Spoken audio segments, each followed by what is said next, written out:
আল্লাহ তাকে ধনী বানিয়ে দিল। কিরকম ধনী হয়েছে শুনে নিন। এত বকরি আল্লাহ দিয়েছিলেন, সেই বকরি মদিনার বাজারে শহরে থাকতে পারল না। উনি মদিনার শহর থেকে গ্রামের দিকে জায়গা কিনে নিলেন, সেখানে বকরি চড়া মানে বকরির পাল রাখতে লাগলেন। এত আল্লাহ দিয়েছে।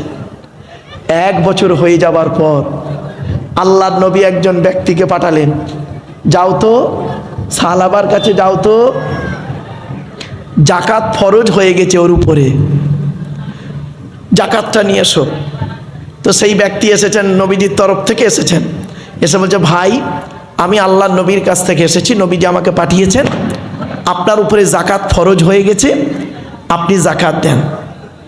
কি করছে শুনুন। হ্যাঁ জাকাত তো দিতে হবে, এটা দেওয়া দরকার, আচ্ছা দেখছি। ভালো। কিছুক্ষণ পরে বলছে, আচ্ছা ভাই আপনি চলে যান, আমি আগামী বছরের জাকাত 2 বছরের জাকাত একসঙ্গে আমি পাঠিয়ে দেবো। তো লোকটি চলে এলেন নবীজির কাছে, এসে বলছেন, ইয়া রাসূলুল্লাহ, ওই ব্যক্তি বলেছেন 2 বছরের জাকাত একসঙ্গে দেবে, আমাকে ফিরিয়ে দিলেন। তো নবীজি বললেন, ঠিক আছে ঠিক আছে। পরের বছর আবার পাঠালেন। আবার পাঠাতে লোকটা কি করছে জানেন? টাল বাহানা করছে, আজ দি কাল দি করতে করতে করতে করতে দিলেন না। তৃতীয় বছরেও দিলেন না। 3 বছর যখন হয়ে গেছে, নবীজি একটু দুঃখ পেলেন। দুঃখ পেয়ে সাহাবীদেরকে বললেন, জানো অমুক ব্যক্তির কথা মনে পড়ে তোমাদের? বলছে, হ্যাঁ সে তো খুব ধনী। বলছে, এইখানেই সে এসে বলেছিল যে আল্লাহ, হে নবী, আল্লাহর কাছে দোয়া করুন আল্লাহ যেন আমাকে ধনী বানিয়ে দেয়। 3বার বলল। চতুর্থবার আমি সহ্য করতে না পেরে আল্লাহকে বললাম, আল্লাহ আপনি এ ধনী হতে চাইছে, ধনী করে দিন। তা আল্লাহ রাব্বুল আলামিন তার অর্থ দিল। আর এই 3 বছর হয়ে গেল সে জাকাত দিল না। খুব খারাপ লাগছে জানো। এই কথাটা সাহাবীদের মধ্যে কানে কানে কানে কানে হতে হতে সাহাবার কানে পৌঁছে গেছে যে তুমি 3 বছর জাকাত দাওনি, আল্লাহর নবী একটু দুঃখ পেয়েছেন। বাস 4র্থ বছরে উনি করেছেন কি, জাকাতের কিছু টাকা এনে নবীজিকে বলছেন, ইয়া রাসূলুল্লাহ, আমি খুব ব্যস্ত মানুষ তো হুজুর, আসতে পারিনি, তাই এই বছরে জাকাতের টাকা এনেছি। নবীজি চুপ করে থাকলেন। কিছুক্ষণ পরে আল্লাহ জিবরাইলকে বললেন, জিবরাইল চলে যাও। এই আয়াত নাযিল হলো, চলে যাও জিবরাইল, বাখিলু বিহি, তারা বখলি করেছে, কৃপণতা করেছে, খবরদার নবী ওর জাকাতের টাকা নেবেন না আপনি।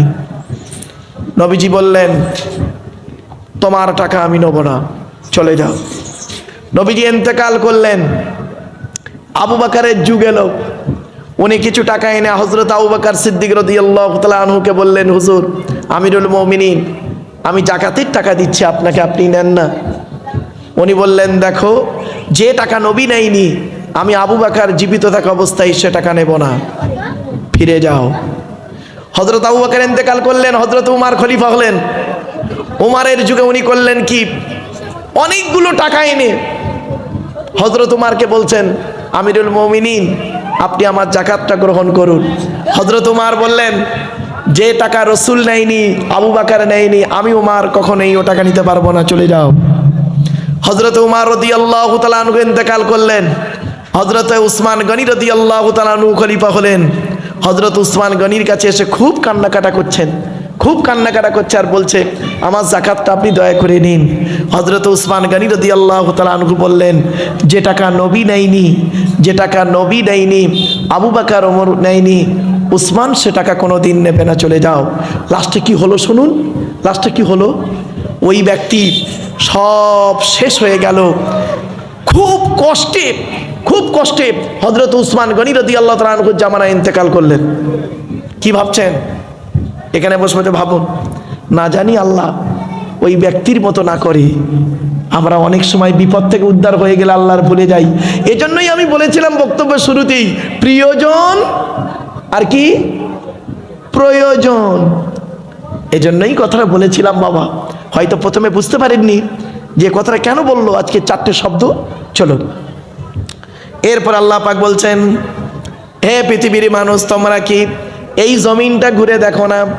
আওয়ালাম ইয়াসিরু ফিল আরদি ফায়ানজুরু কাইফা কানা আকিবাতুল লাযিনা মিন ক্বাবলিহিম ওয়া কানু আশাদ্দা মিনহুম কুওয়া ওয়া মা কানা আল্লাহু লিইউজিজাহু মিন শাইইন ফিস সামাওয়াতি ওয়া লা ফিল আরদি ইন্নাহু কানা আলিমান কাদিরা। আল্লাহ পাক বললেন, ওরে দুনিয়ার মানুষ, আসমান জমিনে তোরা ঘুরে ঘুরে দেখ। আওয়ালাম ইয়াসিরু ফিল আরদি, তারা কি জমিনের মধ্যে ভ্রমণ করে না? জমিনের মধ্যে তোমরা ভ্রমণ করো। অন্য আয়াতে আল্লাহ পাক বলছেন, কুল সিরু ফিল আরদি, নবী বলে দাও জমিনের মধ্যে তোমরা ভ্রমণ করো। আমার সৌন্দর্যময় পৃথিবী কি করে তৈরি করেছি, পাহাড় পর্বত নদ নদী কিভাবে তৈরি করলাম একবার দেখো। আর আমি আল্লাহ, আমাকে আল্লাহ আল্লাহ বলে একবার ডাকো। আল্লাহ বললেন, তোমরা পৃথিবীর জমিন ঘোরো, পৃথিবী ঘোরো, আর ঘুরতে ঘুরতে তোমরা দেখো যারা পৃথিবীতে আমাকে অস্বীকার করেছে, আল্লাহকে অস্বীকার করেছে, নবীদের সঙ্গে শত্রুতা করেছে, তাদের অবস্থা কি করেছি একবার লক্ষ্য করে দেখো। ফেরাউনের লাশটা আজও রেখে দিয়েছি। শুধু তাই নয়, শুধু তাই নয়, নমরুদের বালাখানা আজও ভাঙা পড়ে আছে। ঠিক না বেঠিক? কোথায় আছেন? আল্লাহ বলে সব নিদর্শনগুলো রেখে দিয়েছি। যারা আল্লাহর সঙ্গে অস্বীকার করেছে, আল্লাহর সঙ্গে বিরোধিতা করেছে, তাদের অবস্থা কি হয়েছে, আযাব কেমন এসেছে দেখো। শুধু তাদের উপরে আসেনি, তাদের আগে যারা এসছে তাদের উপরে এসেছে। সুতরাং পৃথিবীর মানুষ, এই পৃথিবীর জমিনে আযাব কখন আসবে কেউ জানে না। মনে রাখবেন, আপনার উপরে বালা মুসিবত কখন আসবে আপনি জানেন না। এজন্য বালা মুসিবত আসার আগে আপনি আল্লাহর উপরে ধৈর্য ধারণ করুন। তাই আল্লাহ পাক কোরআনে 104 জায়গায় বলেছেন, কত কত কত 104 জায়গায় আছে ধৈর্যের কথা, সবরের কথা।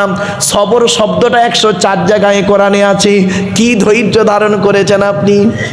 আল্লাহ পাক কোরআনে বলেছেন, নবী আপনি বলে দিন, ওরা আল্লাহকে পেতে গেলে দুটো জিনিসের মাধ্যমে পাবে। কটা কটা কটা?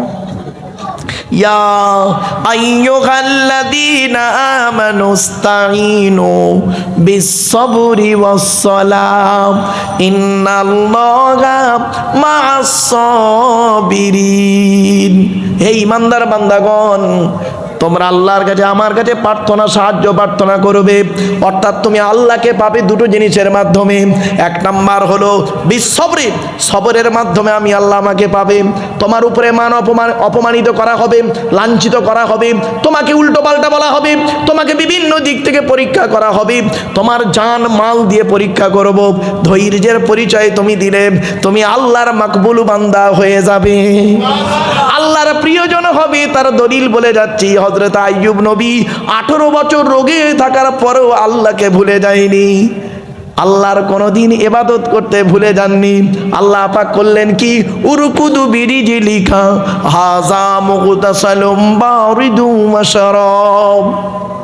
হযরতে ইউনুস নবী 40টা দিন মাছের পেটে থাকার পরেও আল্লাহকে ভুলে যায়নি। মাছের পেটের ভিতর থেকে আল্লাহকে ডাক দিলেন, লা ইলাহা ইল্লা আনতা সুবহানাকা ইন্নী কুনতু মিনাজ জালিমিন। কি ভাবলেন? শুধু তাই নয়, 40 দিন ছিলেন। হযরতে ইব্রাহিম খলিলুল্লাহ আগুন কুণ্ডের ভেতর থেকে তাকেও ঠিক ওইভাবে আল্লাহ পাক উদ্ধার করে দিলেন। এজন্য ধৈর্যের পরিচয় দিন। ধৈর্যের পরিচয় যদি আপনি দিতে পারেন তবে আপনি খাঁটি মোমেন। তাই আল্লাহ পাক বললেন বিসবরি ওয়াস সালাম। 1 নাম্বার হলো সবর, 2 নাম্বার হলো নামাজ। মোমেনকে চিনবে কি দেখে? এই দুটো জিনিস হলো মারাত্মক, ধৈর্য আর নামাজ। ইন্নাল্লাহা মা'আস সাবিরিন। যারা ধৈর্য ধারণ করে আল্লাহ রাব্বুল আলামিন তাদের সঙ্গে আছেন। আমার বাপেরা, তাই আল্লাহ পাক বললেন, হে পৃথিবীর মানুষেরা দেখো, আসমান জমিনের মধ্যে ঘুরে বেরিয়ে দেখো।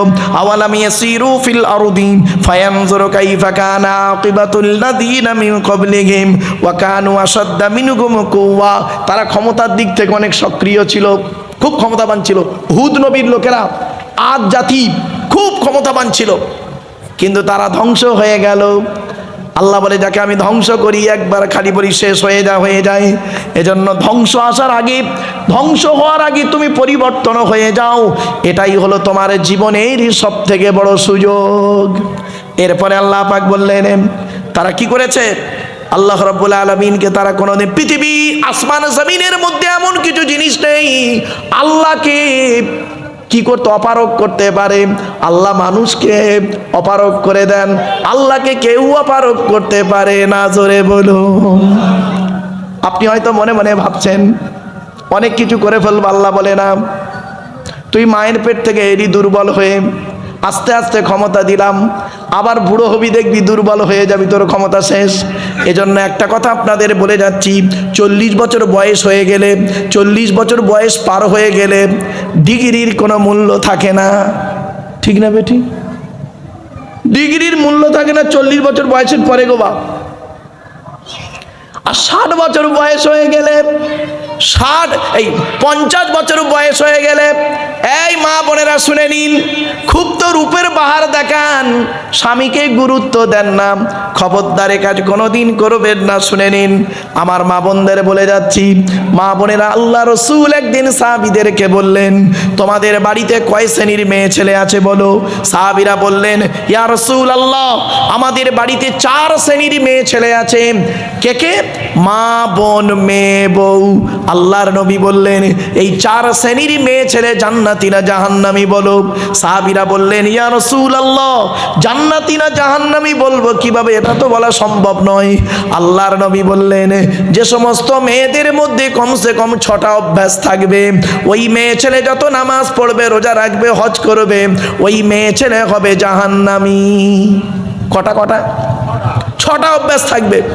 আমার মা বোনরা, চৈতলের মা বোনরা আজকের এসেছেন, মায়েরা বোনেরা, আপনাদের মধ্যে এই 6টা অভ্যাস যেন না থাকে। আর আপনাদেরকে আমি অনুরোধ করছি, বাড়িতে গিয়ে এই 6টা অভ্যাসকে পরিবর্তন করার চেষ্টা করবেন। 1 নাম্বার, নবী বললেন, ওই নারী হলো জাহান্নামী নারী, যে নারী স্বামীর সঙ্গে যখন কথা বলে মেজাজ দিয়ে কথা বলে। অনেক মা বোন আছে দেখবেন, পাড়ার লোকের সঙ্গে কথা বলে মিষ্টি ভাষায়, আর স্বামীর সঙ্গে যখন কথা বলে মেজাজ দিয়ে কথা বলে। খবরদার জীবনে কোনো দিন স্বামীর সঙ্গে মেজাজ দিয়ে কথা বলো না মা। মনে রাখবে, স্বামী নামক বটগাছটা যেদিন মরে যাবে, স্বামী নামক বটগাছটা যেদিন মরে যাবে, সেই দিন বুঝতে পারবে কি জিনিস হারিয়েছেন।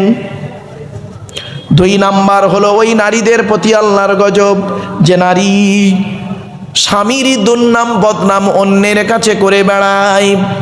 3 নাম্বার হলো ওই নারীর প্রতি আল্লাহর গজব, যে নারী স্বামী থাকতে অন্য পুরুষের সঙ্গে পরকীয়ায় লিপ্ত হয়। 4 নাম্বার হলো ওই নারী, যে নারী স্বামীর বিছানা ছেড়ে দিয়ে অন্য বিছানায় রাত কাটায়। 5 নাম্বার হলো ওই নারীর প্রতি আল্লাহর গজব, যে নারী স্বামীর পরিবারের সঙ্গে খারাপ আচরণ করে। অনেক মেয়ে ছেলে আছে দেখবেন, স্বামীকে খুব ভালোবাসে, স্বামীর বাপ ভাইয়ের দেখতে পারে না। মেয়েরা আর ছেলেরা পার্থক্য কি জানেন? শুনুন, পুরুষ তার শ্বশুর শাশুড়িকে জানা ভক্তি করে, তার 4 আনা যদি নারীরা ওদের শ্বশুর শাশুড়ির ওই ভক্তি করত, 4 আনা, সংসারটা জান্নাত হয়ে যেত। বেশিরভাগ মেয়েদের সংসার নষ্ট হয় মেয়ের মায়ের কান ভাঙানিতে। যে মেয়ের মা যত বেশি চালাক, ওই মেয়ের কপালে তত তাড়াতাড়ি তলক। বাস্তব কথা বললাম, রাগ করবেন না। যে মেয়ে ছেলে দেখবেন বিয়ের পরে স্বামীর কথার গুরুত্ব না দিয়ে ওর বাপ-মার কথায় ওঠে বসে, ওই নারী হলো জাহান্নামী নারী। শুনে নিন, একজন পুরুষ 4 জনকে খুশি করলে জান্নাতি। পুরুষ, তুমি তোমার রব আল্লাহকে খুশি করো। 2 নাম্বার, পুরুষ তুমি তোমার নবীকে খুশি করো। 3 নাম্বার, পুরুষ তুমি তোমার জন্মদাতা বাপকে খুশি করো। 4 নাম্বার, পুরুষ তুমি তোমার পেটে ধরা মাকে খুশি করো। আগে ভালো ছেলে হন, পরে ভালো জামাই হবেন। আমরা ভালো ছেলে হতে পারিনি, ভালো জামাই হতে পেরেছি। বাড়িতে গিয়ে ভাববেন। শুধু তাই নয়, একজন নারী তিনজনকে খুশি করলে জান্নাতি। এক নম্বর নারী, তুমি তোমার রব আল্লাহকে খুশি করো, অর্থাৎ কোরআন মোতাবেক জীবনযাপন করো। দুই নম্বর নারী, তুমি তোমার নবীকে খুশি করো, নবীর হাদিস মোতাবেক জীবনযাপন করো। মেয়েদের 5 রকম পোশাক পরা হারাম। করকম 5 রকম পোশাক পরা হারাম। মা বোনেরা ভালো করে শুনে নিন। 1 নম্বর, মেয়েদের ওই পোশাক পরা হারাম যে পোশাকটা গায়ের সঙ্গে চাপতে থাকে। আপনারা কি বলেন? টাইট ফিট পোশাক, এটা পরা হারাম। তবে পরতে পারো, ওর সঙ্গে ওর উপরে চাদর বা কাপড় দিয়ে ঢেকে নিতে হবে। 2 নম্বর, মেয়েদের ওই পোশাক পরা হারাম যে পোশাকটা পরলে বাইরে থেকে ভেতরের অঙ্গ দেখা যায়। অনেক মা বোন আছে এমন কিছু পোশাক পরে, আপনি কেমন পিতা, কেমন বাপ, নিজের মেয়েকে, একটা 16 বছরের মেয়েকে একটা জামা কিনে দিয়েছেন ঈদের সময়, মুশারির থেকেও খারাপ আপনি বাপ। 3 নম্বর হলো, মেয়েদের ওই পোশাক পরা হারাম যে পোশাকটা, তুমি যে ধর্মের মহিলা, অন্য ধর্মের পোশাক পরা হারাম তোমার জন্য। 4 নম্বর, মেয়েদের ওই পোশাক পরা হারাম যে পোশাকটা বিপরীত লিঙ্গের মতো। তার মানে কোনো মেয়ে ছেলে বেটা ছেলের পোশাক পরতে পারবে না, কোনো বেটা ছেলে মেয়ে ছেলের রূপ ধারণ করতে পারবে না। অনেক মা বোন আছে, বাচ্চা ছেলে মেয়েকে আপনি, আপনার 6 বছরের বাচ্চা মেয়েকে আপনি জিন্সের প্যান্ট আর গেঞ্জি পরিয়ে দিলেন, ওই মেয়েটা 16 বছর বয়স হলে ও কি বোরকা পরবে আশা করলেন? বাড়ি থেকে ভাববেন। তারপরে 5 নম্বর বলা হয়েছে, 5 নম্বরে বলা হয়েছে, ওই মেয়েটির ওই মেয়ে ছেলে, মেয়েদের ওই পোশাক পরা হারাম যে পোশাকটা পরলে বিপরীত লিঙ্গকে আকর্ষণ করে। মা বোনদের বলে যাচ্ছি, মায়েরা বোনেরা, আল্লাহ আপনার যে রূপ দিয়েছে, এই রূপ কেবলমাত্র আপনার স্বামীর জন্য। স্বামী ছাড়া অন্যের কাছে যদি কোনো মহিলা তার রূপ প্রকাশ করে, জাহান্নামী নারীর পরিচয়। এজন্য মা বোনদের বলে যাচ্ছি, মায়েরা বোনেরা, স্বামীকে গুরুত্ব দিন, স্বামীকে কোনোদিন কাঁদাতে যাবেন না। আজকের অনেক মা বোন দেখা যায় স্বামীর সঙ্গে ঝগড়া হয়েছে, শ্বশুর শাশুড়ির নামে বধূ নির্যাতন কেস দিয়েছে। ঠিক না বেটি? শ্বশুর শাশুড়ির নামে বধূ নির্যাতন কেস। আপনি ভাবলেন কি করে? আপনাকে আল্লাহ ছেড়ে দেবে না? আপনি শ্বশুর শাশুড়ি বেচারা ভালো মানুষ, তারা অত সাথে প্যাঁচে থাকে না। স্বামী স্ত্রী ঝগড়া করেছে, শ্বশুরের নামে কেস, শাশুড়ির নামে কেস। খবরদার নয়। মনে রাখবেন, ক্ষমতার অপব্যবহার আপনি করবেন না, কবরে আপনার শুতে হবে। তাই আল্লাহ রাব্বুল আলামিন বললেন, ইন্নাহু কানা আলিমান কদিরা, নিশ্চয়ই আল্লাহ রাব্বুল আলামিন সব জানেন, তিনি হলেন সবথেকে বড় ক্ষমতাবান। এরপরে আল্লাহ পাক বললেন, শুনে নিন, এই লাস্টের এই আয়াতটার কথা আপনাদেরকে বলি। এই আয়াতটার একটু আলোচনা খুব দীর্ঘ, তার আগে একবার দরুদ শরীফ। আল্লাহুম্মা 10 মিনিট করতে 10 মিনিট চলে আসবে, আপনিও চলে আসবেন 15 মিনিট। একটু খোড়া ভাষা দেন, খোড়া ভাষা দেন, শুনছে।